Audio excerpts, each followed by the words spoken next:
마가복음 10장 32절에서 45절까지의 말씀 제가 봉독하도록 하겠습니다. 예루살렘으로 올라가는 길에 예수께서 그들 앞에 서서 가시는데 그들이 놀라고 따르는 자들은 두려워하더라. 이에 다시 12 제자를 데리시고 자기가 당할 일을 말씀하여 이르시되 보라, 우리가 예루살렘에 올라가노니 인자가 대제사장들과 서기관들에게 넘겨짐에 그들이 죽이기로 결의하고 이방인들에게 넘겨주겠고 그들은 능욕하며 침뱉으며 채찍질하고 죽일 것이나 그는 3일 만에 살아나리라 하시니라. 세베대의 아들 야고보와 요한이 주께 나와 여짜오되 선생님이여, 무엇이든지 우리가 구하는 바를 우리에게 하여 주시기를 원하옵나이다. 이르시되 너희에게 무엇을 하여 주기를 원하느냐. 여짜오되 주의 영광 중에서 우리를 하나는 주의 우편에 하나는 좌편에 앉게 하여 주옵소서. 예수께서 이르시되 너희는 너희가 구하는 것을 알지 못하는도다. 내가 마시는 잔을 너희가 마실 수 있으며 내가 받는 세례를 너희가 받을 수 있느냐. 그들이 말하되 할 수 있나이다. 예수께서 이르시되 너희는 내가 마시는 잔을 마시며 내가 받는 세례를 받으려니와 내 좌우편에 앉는 것은 내가 줄 것이 아니라 누구를 위하여 준비되었든지 그들이 얻을 것이니라. 10 제자가 듣고 야고보와 요한에 대하여 화를 내거늘 예수께서 불러다가 이르시되 이방인의 집권자들이 그들을 임의로 주관하고 그 고관들이 그들에게 권세를 부리는 줄을 너희가 알거니와 너희 중에는 그렇지 않을지니 너희 중에 누구든지 크고자 하는 자는 너희를 섬기는 자가 되고 너희 중에 누구든지 으뜸이 되고자 하는 자는 모든 사람의 종이 되어야 하리라. 인자가 온 것은 섬김을 받으려 함이 아니라 도리어 섬기려 하고 자기 목숨을 많은 사람의 대속물로 주려 함이니라. 아멘. 네, 마가복음 10장 32절에서 45절까지, 사실 이제 52절까지가 본문이 되는데, 본문으로 내가 너희에게 무엇을 하여 주기를 원하느냐라고 하는 제목으로 함께 말씀 나누도록 하겠습니다. 오늘은 종려주일이라고 부르거든요.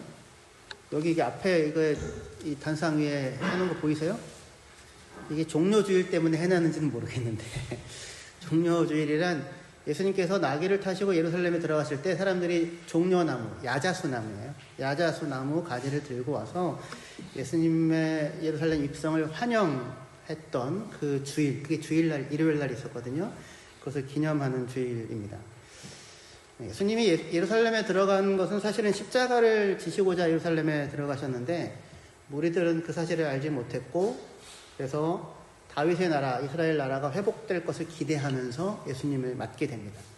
마가복음 11장 9절에서부터 보시면 앞에서 가고 뒤에서 따르는 자들이 소리 지르되 호산나 찬송하리로다. 주의 이름으로 오시는 이여 찬송하리로다. 오는 우리 조상 다윗의 나라여 가장 높은 곳에서 호산나 하더라. 이렇게 사람들이 예수님을 맞으며 외치게 됩니다. 명절을 맞아서 온 6월절이라는 명절을 맞아서 온 이스라엘 땅에서 올라온 순례객들이 나귀를 타고 예루살렘에 들어가시는 예수님의 일종의 퍼레이드를 왕의 입성으로 생각을 했고 그래서 그들은 예수님께서 다윗의 나라를 회복할 것을 기대하면서 환호성 속에 예수를 맞게 됩니다. 근데 사실은 예수님의 이 행진은 그 말을 타신 게 아니잖아요. 나귀를 타고 들어가셨으니까. 그 정복자의 입성이 아니고요. 그리고 사실은 십자가를 향해 나아가는 고난의 길이죠. 그 고난의 길을 향해 걷고 있는 것이었습니다. 그래서 지금 이게 똑같은 길인데 예수님의 길과 무리가 생각하는 길이 서로 같은 현상인데 묘하게 어긋나는 그런 것을 보게 됩니다. 무리들은 호산나 찬송하리로다 그게 시편 118편이거든요. 시편 118편을 찬양하면서 예수님의 오심을 메시아의 오심이라 생각하여 환영을 합니다. 그리고 사실 예수님 자신도 나귀를 타고 예루살렘에 들어가셨잖아요. 일종의 어떤 퍼포먼스를 행하시는 것인데 스가랴 9장 9절 말씀을 배경으로 하여 자신이 메시아다, 그 예언된 메시아다라고 하는 것을 드러내는 그런 의도적인 행위가 분명했어요.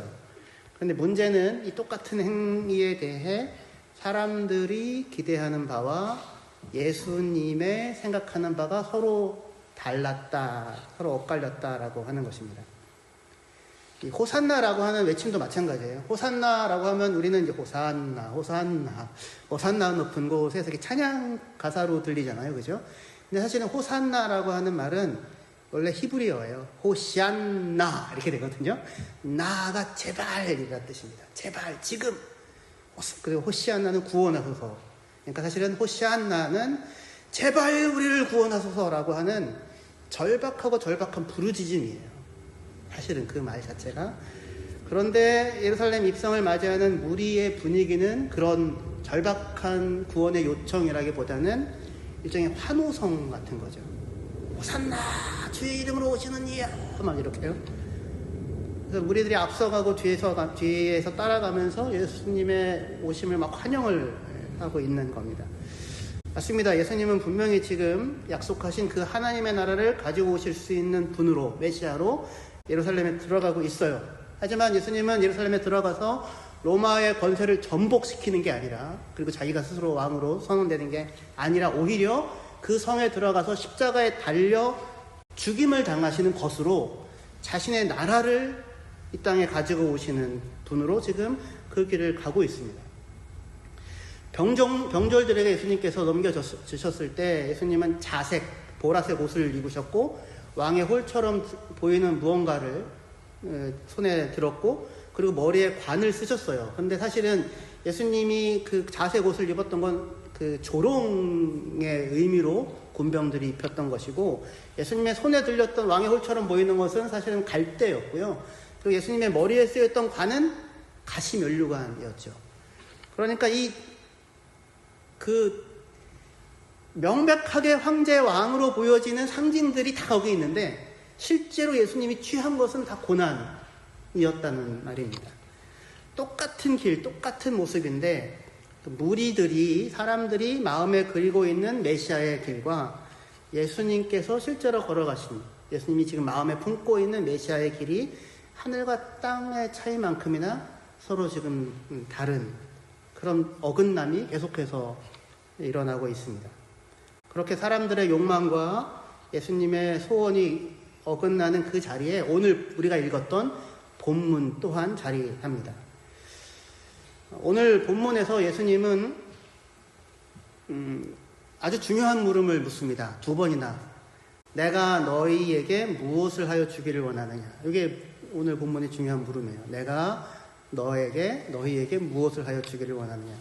한 번은 야고보와 요한이라는 예수님의 제자들에게 예수님이 내가 너희에게 무엇을 하여 주기를 원하느냐 그렇게 묻게 되고, 그리고 또 한 번은 우리가 읽지는 않았지만 이어지는 본문에서 거지 소경 바디메오에게 내가 너에게 무엇을 하여 주기를 원하느냐, 똑같은 물음을 예수님이 그렇게 묻습니다. 만일 오늘 예수님께서 여러분들에게 내가 너에게 무엇을 하여 주기를 원하느냐라고 물으신다면 여러분들은 무엇을 구하시겠습니까? 제가 이제 이 설교를 준비하면서 이렇게 저 스스로도 계속 물었거든요. 그래서 이제 뜬금없이 이제 같이 제 아내랑 슈퍼를 가가지고 예수님이 만약에 무엇을 해야 주기를 원하느냐고 묻는다면 뭐라고 답할래? 밑도 끝도 없이 저는 속으로 혼자 생각하면서 그래서 여러분들은 어때요? 내가 너에게 무엇을 하여 주기를 원하느냐라고 묻는다면 여러분 무엇을 구하시겠습니까? 지금 여러분들의 마음이 그냥 내버려둬도 자연스럽게 향하고 흘러가는 어떤 방향이 있는지요? 어떤 그런 소망이 있는지요? 그런 것이 있는지요? 저도 스스로 이것을 많이 물었어요. 내내 한 주간 동안. 그러면 나는 예수님이 내게 그걸 묻는다면 도대체 나는 뭐라고 답할까? 나는 대답할 말이 있나? 대답할 마음의 소원이 있나? 마음의 길이 있나? 방향이 있나? 여러분들은 어떠십니까? 한 100만 유로쯤 달라고? 아니면은 이제 막 어린 아이들을 키우는 애 엄마들이라면 제 소원 중에 하나가 그거였거든요. 예전에 제가 애가 셋이었잖아요. 자고 일어나면 애들이 다 커 있는 거. 더 이상 기저귀를 안 갈아도 되고, 더 이상 밥을 내가 안 먹여줘도 되고, 애들이 혼자 알아서 밥을 먹고, 더 이상 내가 애들 옷을 안 입혀줘도 되는, 자고 일어나면 그렇게 되게 그런 생각을 할 수도 있을 것이고, 또는 아니면 여러분들의 사람들이 나를 다 알아주고 인정해주고, 또는 내 남편이 나를 사랑해주고 내 아내가 나를 깊이 신뢰하고, 아니면 내가 갈등을 겪고 있는 사람들과 근원적인 화해와 신뢰의 회복이 일어나는 것, 이런저런 것들을 여러분들이 원하고 생각할지 모르겠어요. 예수님의 예루살렘 입성을 보면서 무리들은 저마다의 기대로 마음이 부풀어 있었습니다. 마침내 약속했던 메시아가 오시면 그가 왕으로 다스리는 나라에서 내가 살게 될 텐데, 그 나라에서 내가 얻게 될 삶의 모습을 떠올리면서 무리들은 예수를 환영했습니다. 예수님을 만난 각자의 소원은 동일하지 않았겠으나 분명한 것은, 그러나 그들 무리들의 기대는 예수님이 지금 그 예루살렘 성을 들어가면서 마음에 품고 있는 소망과는 사뭇 결이 다른 내용들이었다는 것입니다. 오늘 우리가 좀 다소 길게 읽었던 본문은 예수님의 마지막 일주일이 시작되기 직전의 상황이었어요. 예수님은 예루살렘으로 올라가는 길 시작하시면서 이렇게 말씀하십니다. 마가복음 10장 32절부터 보시겠습니다. 예루살렘으로 올라가는 길에 예수께서 그들 앞에 서서 가시는데, 다시요. 예루살렘으로 올라가는 길에 예수께서 그들 앞에 서서 가시는데 그들이 놀라고 따르는 자들은 두려워하더라. 이에 다시 12제자를 데리시고 자기가 당할 일을 말씀하여 이르시되, 보라, 우리가 예루살렘에 올라가노니 인자가 대제사장들과 서기관들에게 넘겨짐에 그들이 죽이기로 결의하고 이방인들에게 넘겨주겠고 그들은 능욕하고 침뱉으며 채찍질하고 죽일 것이나 그는 3일 만에 살아나리라. 그렇게 예수님께서 말씀을 하십니다. 예수님은 지금 예루살렘으로 올라가는 길을 가시되 앞서서 가세요. 앞서서 그들을 이끌고 가십니다. 왜냐하면 예수님은 사실은 예수님의 전 생애가 따지고 보면 예루살렘으로 올라가는 여정이라고 사실은 말할 수 있을 거예요. 예수님이 갈릴리에 계시든 요단 건너편에 계시든 북쪽 가이사라 빌립보에 계시든 어디에 계시든지 간에 예수님은 사실 예루살렘으로 올라가는 길 위에 서서 그 길을 가고 계셨습니다. 예수님은 자신이 어디를 향해 걸어야 하는지를 알고 계셨고 자신이 무엇을 위해 이 땅에 오셨는지를 알고 계셨어요. 여러분들은 알고 계시나요? 어디를 향해 걸어야 하는지, 무엇을 위하여 이 땅에 왔는지. 예루살렘에 올라간다고 하는 것이 무엇을 의미하기에 그것이 예수님의 삶 전체가 향해 가는 방향이라고 할 수 있단 말인가.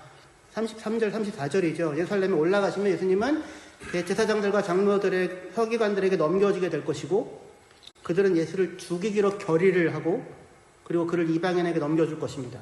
그리고 예수님은 조롱과 채찍질을 당한 뒤에 죽임을 당하겠죠. 하지만 그분은 3일 만에 다시 살아나실 것입니다. 순환과 죽음 그리고 부활, 그것이 예루살렘에서 예수님을 기다리고 있었던 일이었죠. 그럼에도 불구하고 예수님께서 이 길을 가시는 까닭은 우리들을 위해서죠. 많은 사람들을 위한 대속물로 그들에게 자유와 해방을 주기 위하여 자기 자신을 내어주기 위해 예수님은 지금 그 길을 가고 계십니다. 사랑의 왕이죠. 예수님께서 다스리는 그 나라, 예수와 함께 도래하는 하나님의 나라는 힘과 폭력으로 사람을 억누르는 나라가 아니라 스스로 죄의 종된 상태에서 벗어날 길이 없는 그 죄인들을 해방하기 위해, 그리고 해방하여 자기 백성 삼기 위해 그 나라의 왕이 자기 자신의 생명을 내어주어 그들을 구원하여 그들을 다스리는 그 나라, 사랑으로 다스리는 왕의 통치가 이루어지는 나라, 그 나라가 예수님이 가지고 오려고 하는 나라였고 그 나라를 이루기 위해 예수님은 지금 예루살렘으로 올라가는 길을 앞서 가고 계십니다. 그 길을 가시면서 예수님은 자기의 제자들에게 반복해서 그가 예루살렘에서 겪게 될 순환을 말씀하세요. 마가복음 8장에서 마가복음 9장에서 그리고 마가복음 10장에서 3번에 걸쳐서 자신의 고난과 죽음 그리고 그에 이어지는 부활에 대해 예수님은 제자들에게 계속해서 말씀하시고 또 말씀하십니다. 그런데 제자들에게는 이 말이 하나도 귀에 들어오지를 않아요. 그 말을 듣고 두려워했으나 그 말이 무엇을 의미하는지는 생각하려 하지 않습니다. 왜냐하면 제자들에게는 지금 다른 욕망과 기대가 그들의 마음을 가득 채우고 있기 때문입니다. 제자들은 예수님을 메시아로 확신했어요. 그래서 이번에 예수님이 예루살렘에 올라가면 세상을 뒤흔드는 어떤 결정적인 일을 하실 것이라고 기대를 했습니다. 생각을 했습니다. 예수님께서 자신의 왕됨을 온전히 드러낼 것이라고 기대했어요. 그래서 그런 기대 속에 야고보와 요한이 예수님께 와서 우리가 구하는 것이 무엇이든 들어달라고 예수님께 요구를 하게 됩니다. 그러자 예수님이 그들에게 이렇게 묻게 돼요. 마가복음 10장 36절이요. 여기 같이 읽으시면 좋겠습니다. 시작. 이르시되 너희에게 무엇을 하여 주기를 원하느냐? What do you want me to do for you?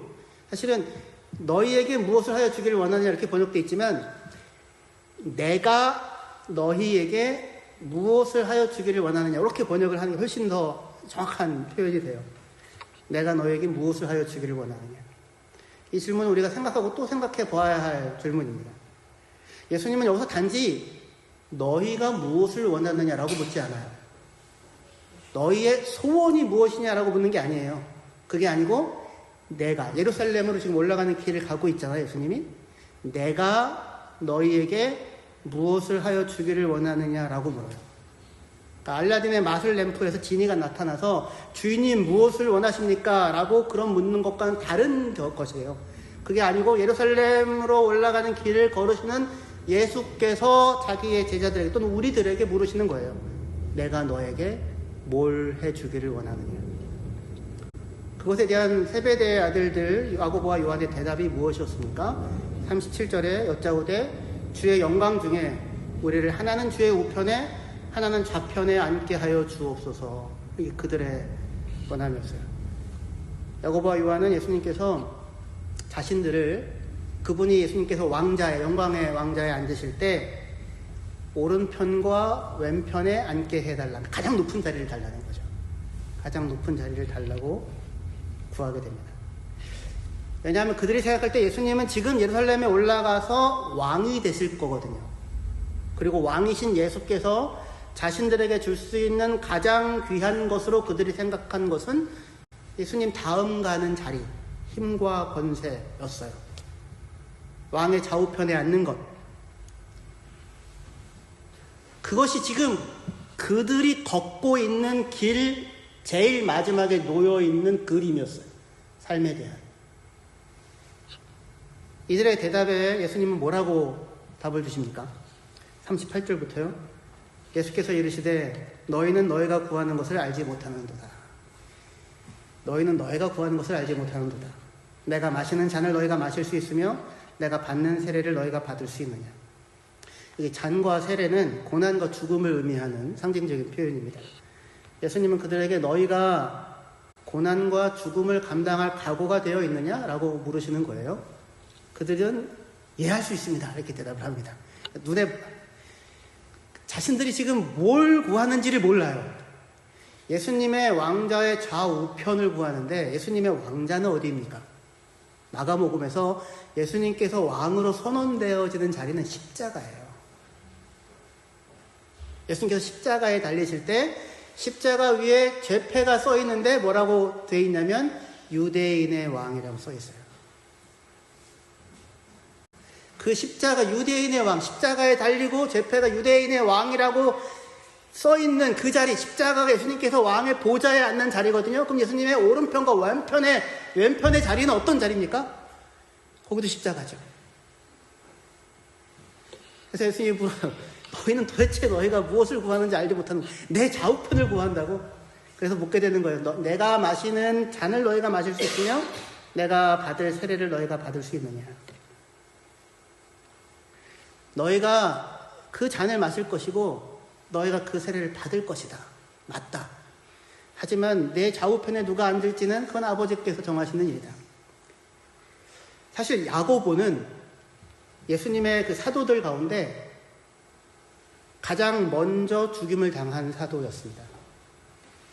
그리고 요한은 예수님의 사도들 가운데, 제자들 가운데, 사도들 가운데 가장 마지막까지 살아서 사도적인 전승의 모든 내용을 후대에 전달하는 역할을 고난 가운데 담당했던 사람이었어요.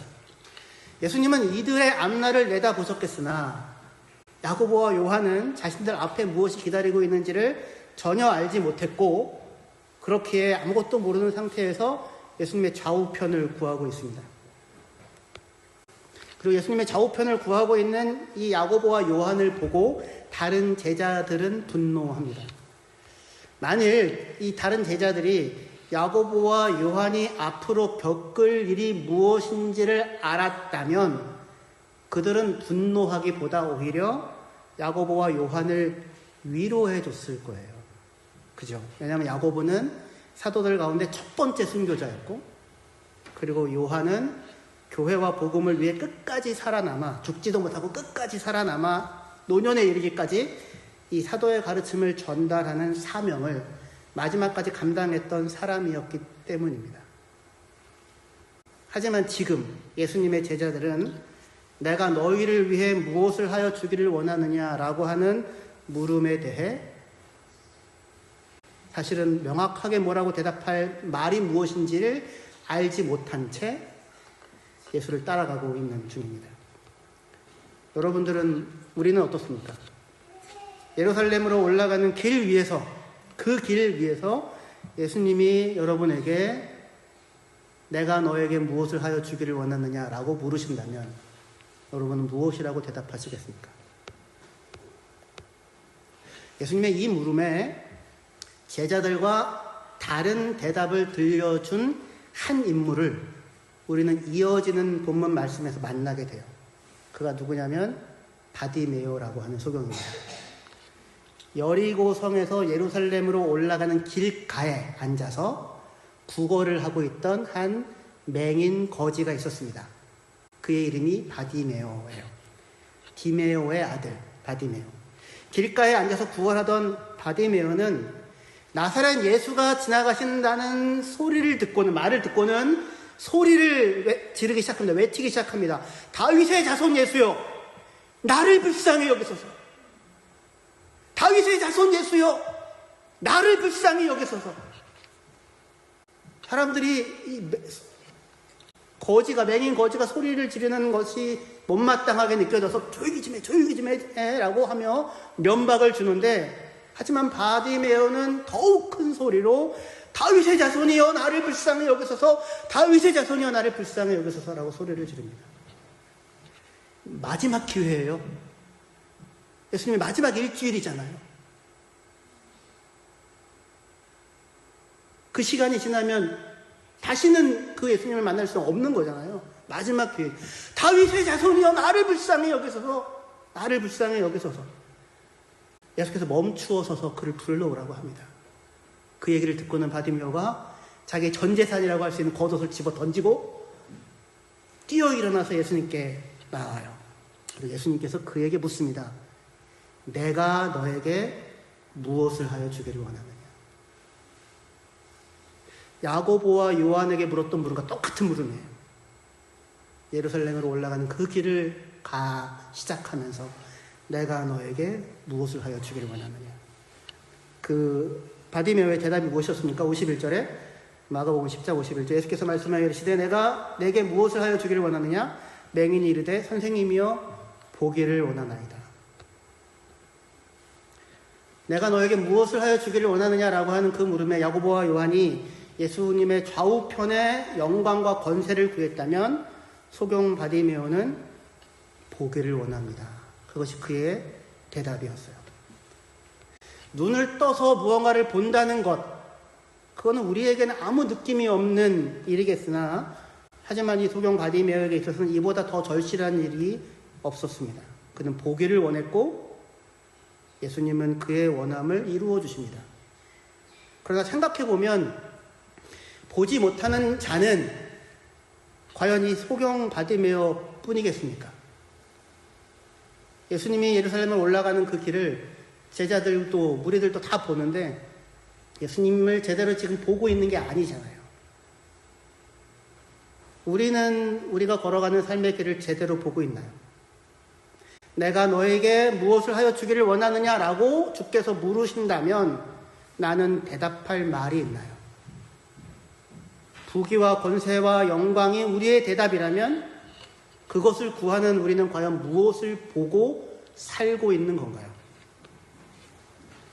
우리는 우리가 향해야 할 길이 어디인지, 우리가 나아가야 할 방향이 어디인지 알고서 우리의 길을 가고 있는지요.